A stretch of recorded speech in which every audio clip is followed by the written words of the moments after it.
Hey, this is MassX with a brand new Enigma of Sepia EOS video, and this is my April 2025 tier list. I went ahead and updated it because there has been some new characters. Some have changed. As always, I'm not going to make you sit through this whole thing. If you just want a copy of the tier list, take a screenshot. Yeah, I'm not a huge fan of tier lists, but they are an evil necessity. Let's leave it at that. Now, one of the biggest changes I did was I went ahead and moved Cronus up to S tier. Originally, I didn't, left her in A tier because she was only available if you broke certain VIP status. But now she's become available more and more. You still have to have a certain amount spent in VIP, but she's now accessible in other areas if you've done that. So she is, to a certain degree, easier to build. Why? Well, she's all about her time stop, which basically rage clears your opponent. It also increases damage to them. She just has an insane kit on her. I mean, not only does she affect your opponent severely with her kit, but she also just, her passive Stellar Liberation that allows for her to speed, damage, attack, crit rate, crit damage, all increased by 20% initially. Then it has a 2-turn cooldown, then it comes back and rotates. It's crazy. She's just a phenomenal character. Vespera is still up there. It is just, this character is pure DPS, and as I get farther in content, I'm finding her more useful than even Giselle for clearing certain specific content. And she's just become a staple even more so. I thought she would fade off, honestly. And there was that indication at one point. But as you progress into more endgame content, she just continues to just be an absolute beast. Next is Giselle. She's not going anywhere. But I do feel she has just a little bit shown some cracks in late content that doesn't discount her leader skill that she can get with the increase on attack and dodge rate, and it stacks up to 6 times, and then you can go into the Hero King state. She's just a phenomenal unit and easy to build, which makes her great for anybody from free to play to a full-on whale, and is a character that I think is, when you start this game, that is your primary target to start with. She will help you more than any other character when you start this game. Next up is Sepia. This character, some people seem to not think she's as great as I do. Any character that allows for true damage is really good. Sepia is, though, one of those characters that if you don't invest in and build properly, she cannot produce. That's her one downside. But when she is built up and set up properly, she just can be crushing for another team to set up your pure DPS to just annihilate the field. I just think she's a phenomenal character. Finishing off this tier is Yukari and Sanguina. First off, Yukari. I love this character. I think it is the single best frontline tank if you build her that way. She does so much for your team for protection and just can just stay alive forever. The despair on her, the pyromancy on her, both allow for her to affect your opposing team and help her stay alive. You couple that with the Uncrowned Queen, that effect that prevents incoming damage during the turn, and it can't be removed. She's just, she is in my main team. She is frontline, and she just never dies. It takes forever.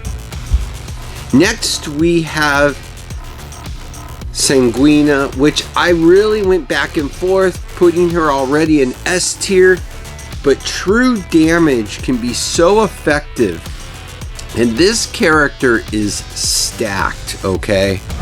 I mean, that endless loop passive is sick. The one that basically, if a rear row enemy has a higher BP percentage than the caster when rage skills are cast, the caster has a 50% chance to swap HP percentage. It's just sick, especially when it works. And yeah, she just has a lot to offer. And I think the more people build her and play her, they're gonna realize how solid this character is. You also have that instant slain if they fall under 5%. She just has a kit that I think as people build her out and figure out the tweaks for her, it's going to be painfully obvious how good she is. Falling down into the A tier, next is Ravenshade, and this is one I really debated about where to slot her. And the reason why is she really is not a great character until she is really built out, because she needs it completely to take full advantage of what her kit offers. I'm never a fan of HP costing characters because I believe it makes them too vulnerable, but spending 5% is not huge. It does so much, and as this character has been built up and I've been able to test her, I've seen the effectiveness of Countdown and Nail, of course, and it's showing that she is an incredibly effective character on the field. I mean, how can you not love Countdown? The carrier loses 50% current HP at the start of each turn and will be instantly killed if it reduces the HP below 5%. I mean, it's beautiful. I've watched it when I've played. It's just, you love to just see those characters drop. Kind of the same thing with Eclipsia. She really needs to be built up to take full advantage of the crows, but when she is, she becomes incredibly effective, and it's even more helpful because she's an AoE based character and does a lot for you on the field. And when you get it up there to be able to get those curses on there and in that crow status, and they take that 50% of the caster's damage after 3 turns, and it can be stacked up to 10 times, it's just crazy the damage it can do. A character that I absolutely still love, that's up in the charts and hasn't changed much, is Levia. She's just a phenomenal debuffer. She's incredibly easy to build. She has some sustainability to stay alive, which helps immensely for her. She becomes great in bosses. Just an all-around solid character.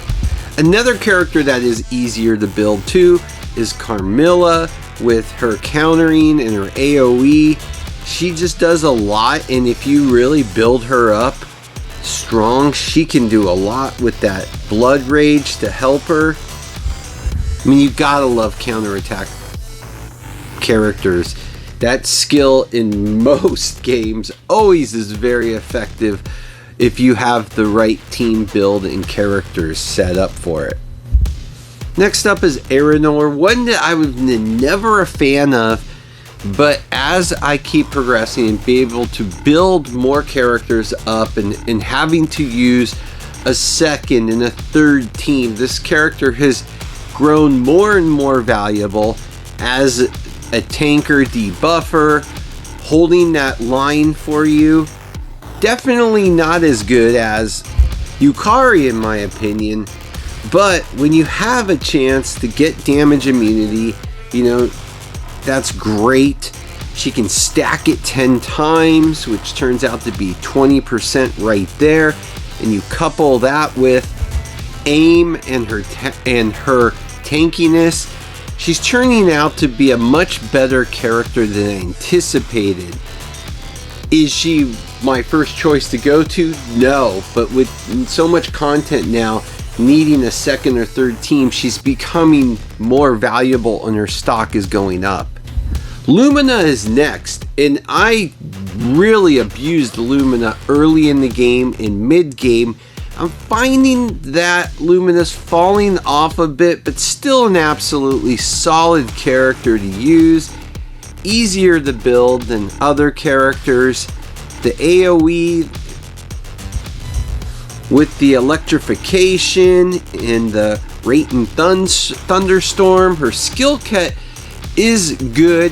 I do just see the character falling a bit, progressing in harder content. Crimson is a great character, especially early game.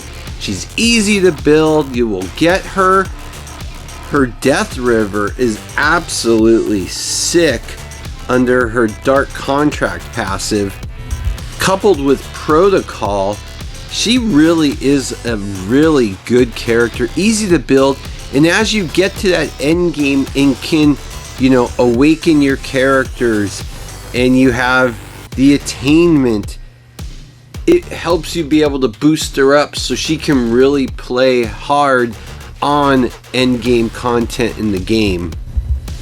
Celestia, another solid character. She's a buffer, can do a lot for your team. In sword teams, she's really essential because of what her passive can give. Having those other sword heroes on the field. And when you get her built up, she gets that guaranteed hit.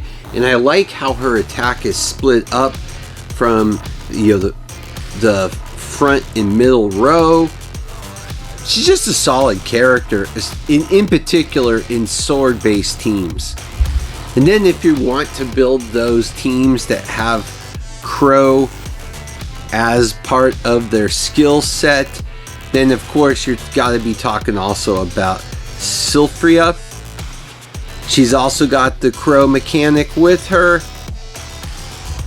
She gets that solid attack increase every time she kills a character, and it lasts until the end of the battle. Now it can only stack up to 3 layers, but still though, once you get her built up, that is 30% if you get her fully built up. So yeah, she becomes quite nice at being one of those characters that can dismantle a team slowly one by one. We're already almost 14 minutes in.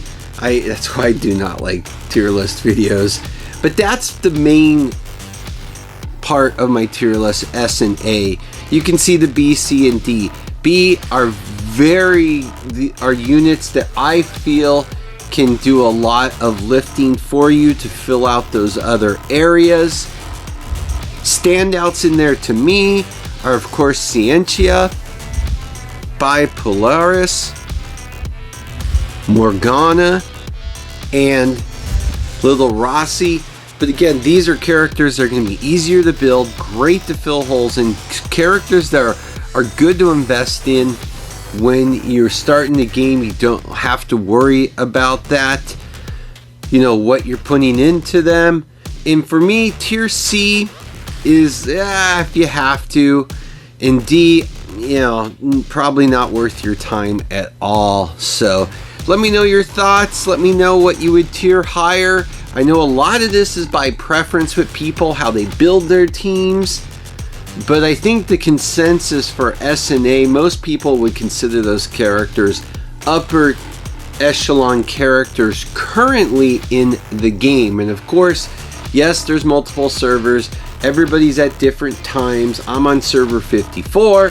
So yeah, it could be a little different for you. So let me know your thoughts. But with that, as always, please like and subscribe. It helps a lot. Have a great day.